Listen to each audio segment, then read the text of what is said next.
Ladies and gentlemen, please welcome the Executive Director of the Restorative Justice for Oakland Youth, Fania Davis. Thank you so much. Bioneers, you are blessed, you are privileged to have had that presentation and to experience the many more wonderful presentations here at this conference. How amazing. As it was said, my name is Fania Davis, and I'm here to introduce your next speaker. I am a longtime fan of Bioneers, having first attended some 20 years ago. I'm a founder and director of Restorative Justice for Oakland Youth. Thank you. Thank you. I'm also a longtime fan and friend of our next speaker, the magnificent Ericka Huggins. Her topic is the role of spiritual practice in social justice work. I know of no one better qualified to speak on this subject. For almost 15 years, she served as leader of the Black Panther Party, the longest of any woman in party leadership. In 1968, at age 18, she became a leader in the Los Angeles chapter of the Black Panther Party with her husband, John Huggins. 3 weeks after the birth of her beautiful daughter, John Huggins, her husband, was killed, and Ericka was widowed. After returning to her husband's home to bury him in New Haven, Connecticut, she was asked to found a party chapter there in Connecticut, and she did so. She did so with her fellow leader in the party, Bobby Seale. But within months, both of them were targeted and arrested on politically motivated conspiracy charges, sparking Free Bobby, Free Ericka rallies all across the country. While awaiting trial 2 years before charges were finally dropped, Ericka taught herself to meditate and do yoga inside in order to survive. She also wrote beautiful poetry. My sister Angela Davis had also been incarcerated on politically motivated conspiracy charges at the same time in California. You might remember that.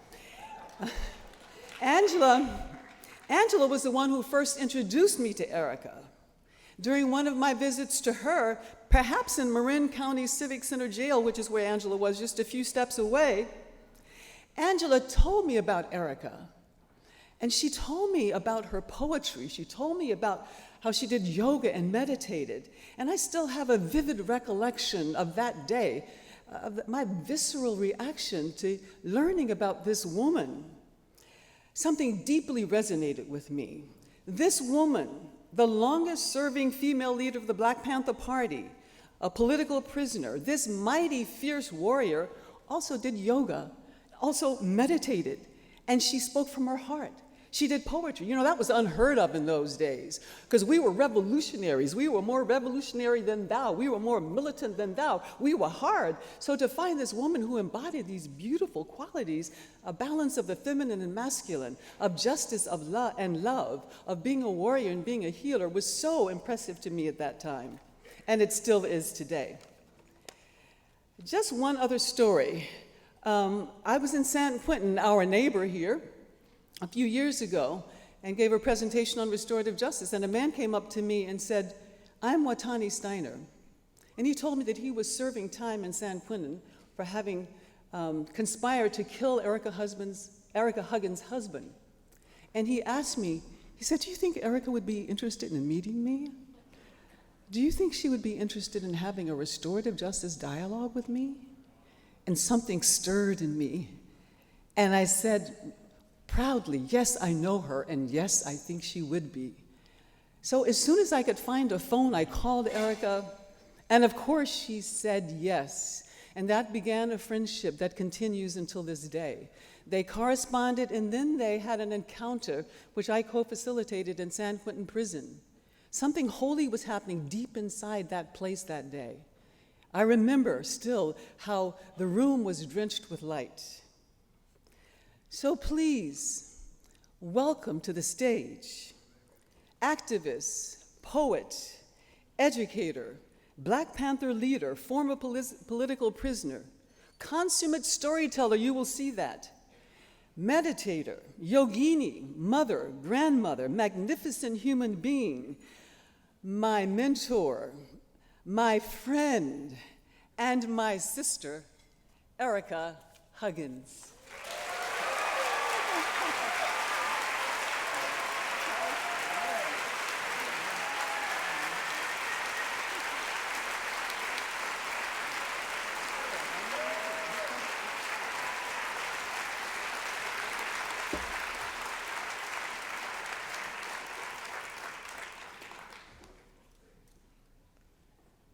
Good morning, everyone.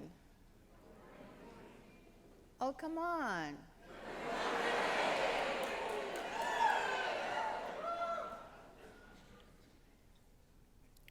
I love the feeling of connectedness today in this place, Bioneers. And I was imagining Bioneers in the East Bay. Bioneers in Oakland.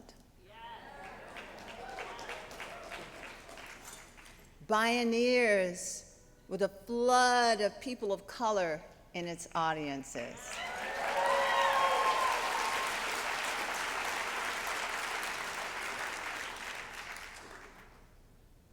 Once your heart is awakened, you can't help but speak the truth. Isn't that so? I mean, there might be a little voice that says, don't say that.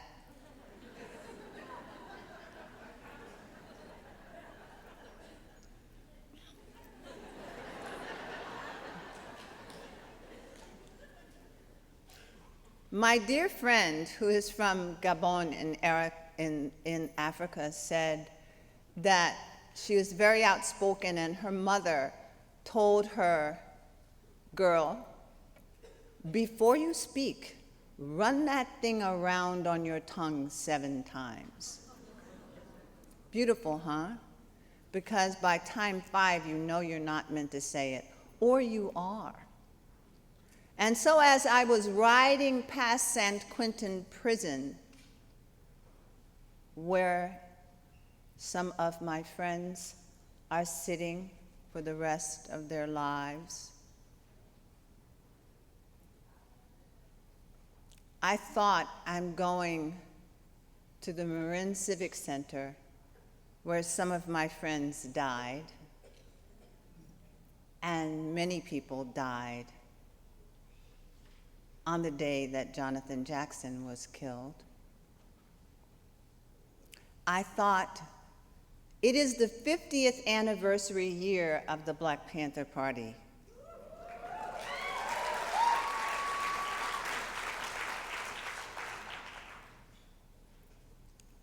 Once we were infamous, and now we're famous. Everyone wants to know how to do what we did. Now let me say that what you might know is not the truth. So I rolled a lot of things around on my tongue 7 times, and I'm going to say some things. And one of the things that I learned actually in prison is, when I was incarcerated, is that thankfulness and gratefulness are powerful, and that speaking my truth, which I could only do on paper at that time, is powerful, and believing in humanity, extremely powerful. I came to that understanding in solitary confinement. The 50th year of the Black Panther Party. Did you know that we had 65 community survival programs? Probably you didn't. What you know is what you saw, what was fed to you. Young black men in black leather jackets with guns. I am not that. And the people I served with are not just that. And we created with our Breakfast for Children program, the precedent for the embarrassed federal government to create the National Free Breakfast and Lunch Program.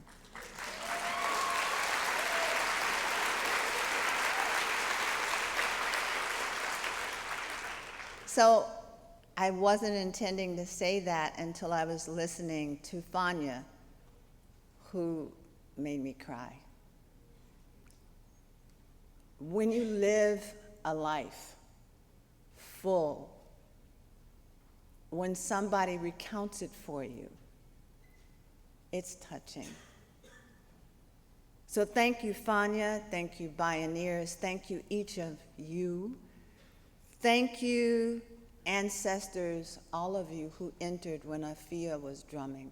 Thank you. Thank you, Mother Earth, and thank you for the peoples of this land, whose land this is. The only non-immigrants are the tribal peoples of North America.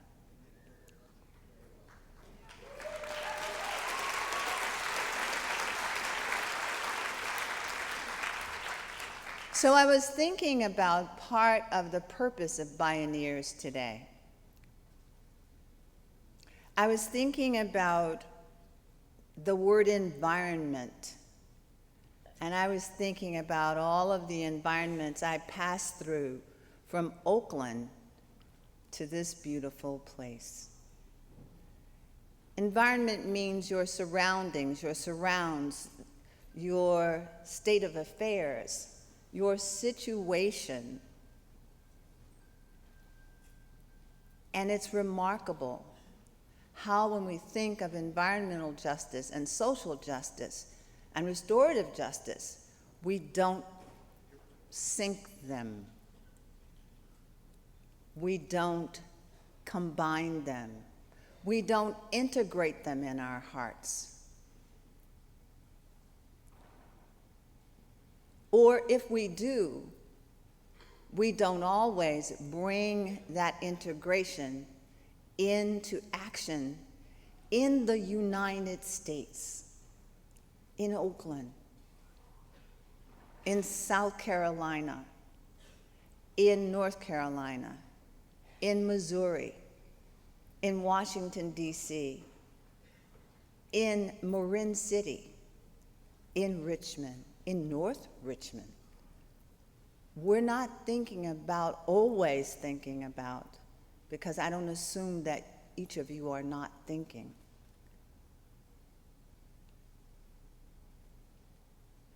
We're not always aware of environmental racism. So I want to have you reflect on that. How do those two words go together? And part of it is the invisible communities we call prisons and reservations in the United States, where we incarcerate more people than any other country in the world. And we've got a big example of it sitting there in the waters as we cross the bridge.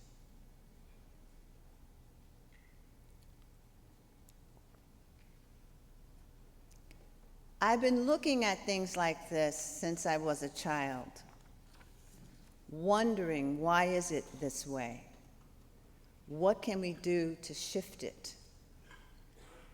So I want you to do something with me now that will shift us in this moment where your minds and hearts may be troubled by some things I am saying.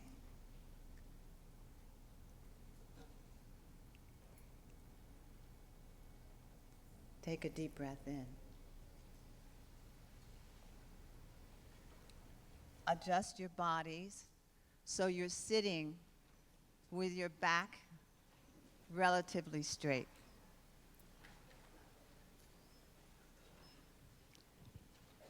And if you are feeling incarcerated by your thoughts or your feelings right now, Just breathe in. Rest in the space inside you that can never be taken, that is infinite in its power. It is your own treasure. Just breathe.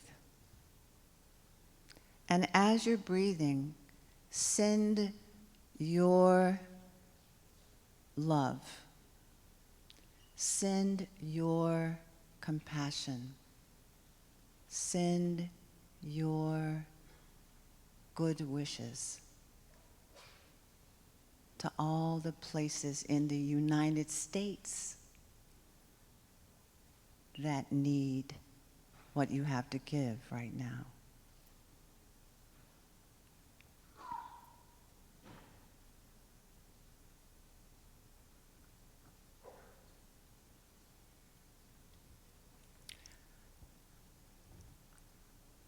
Thank you for doing that.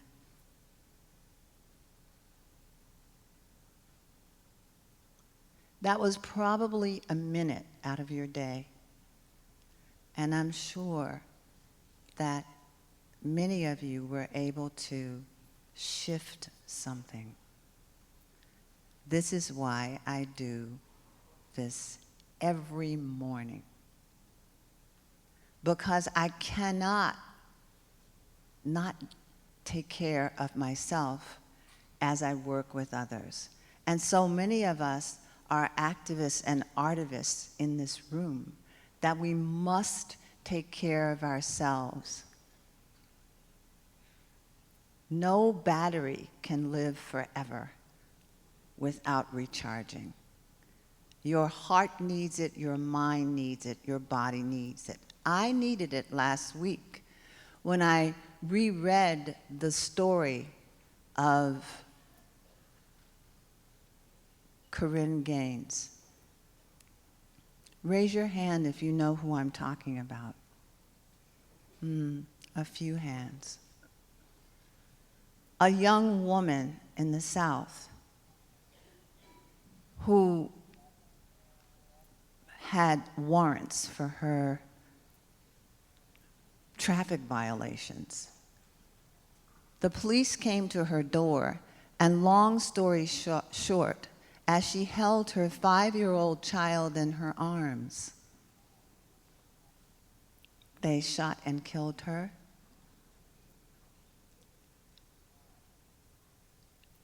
And shot her child. He did not die. And his wounds. Take a deep breath in and send your love and your good wishes, your great-heartedness to that child in the United States, where most of us live.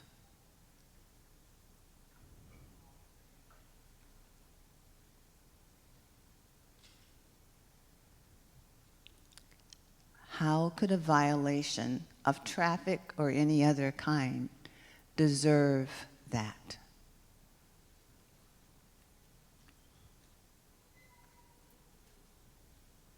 This time, take a deep breath in through your nose and breathe out through your mouth and make a sound. And raise your hands above your heads.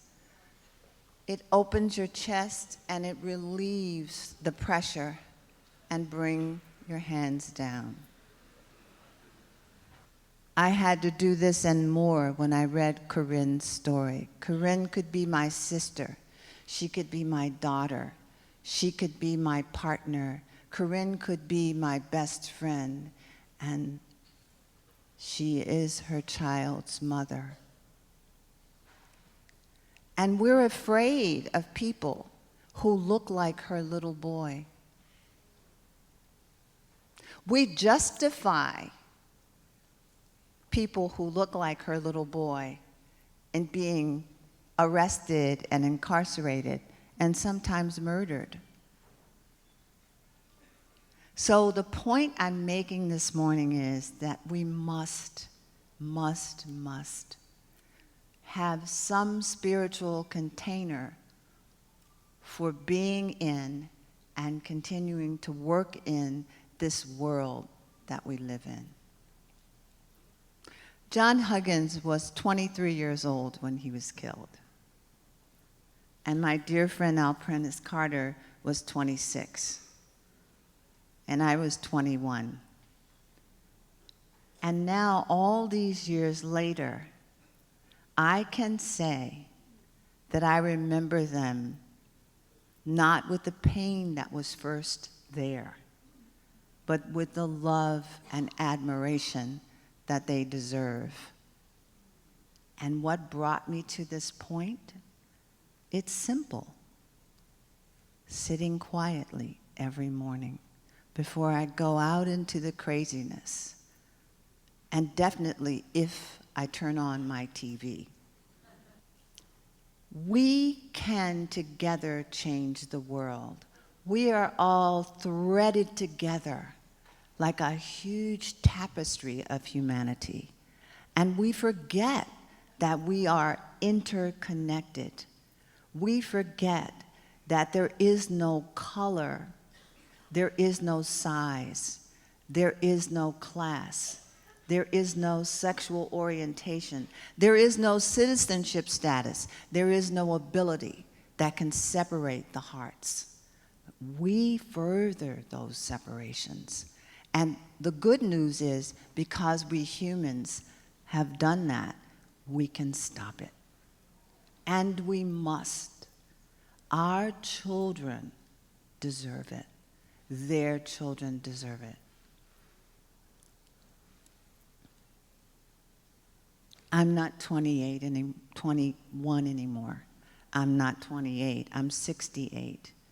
And I am youthful because I take care of me. It isn't selfish. It is important. But I'm not self-indulgent. That's not what I'm asking of you.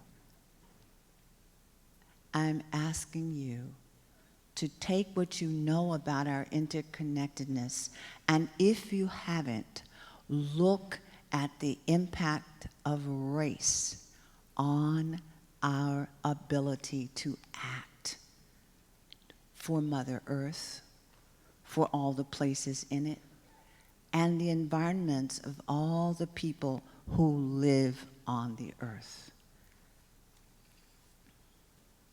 My talk will be over in exactly 2 minutes and 28 seconds.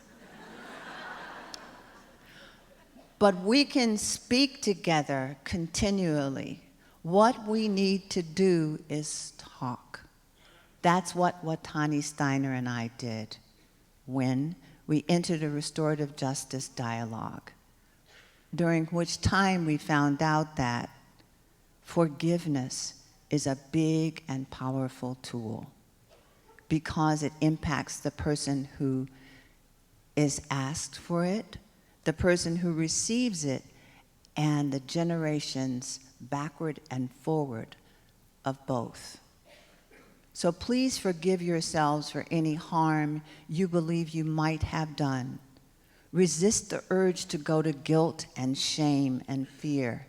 We live in a country of fearfulness, which is what makes our country so violent. It was created in violence. We can stop it, people.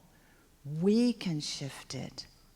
We can make environments and land and spaces where all the children can frolic and play. We can create educational environments, learning environments, where every kind of intelligence is honored. We can take it from the intellect to the heart, and through our hands and bodies, we can make a world that we want. I want to thank you for allowing me to step here before you and speak in the way that I have. And before I leave, I want to thank all these beings who are here with us today, who support us in whatever steps we need to continue to take or begin to take. I wish you a wonderful weekend, and may you all live the life of your dreams. Thank you.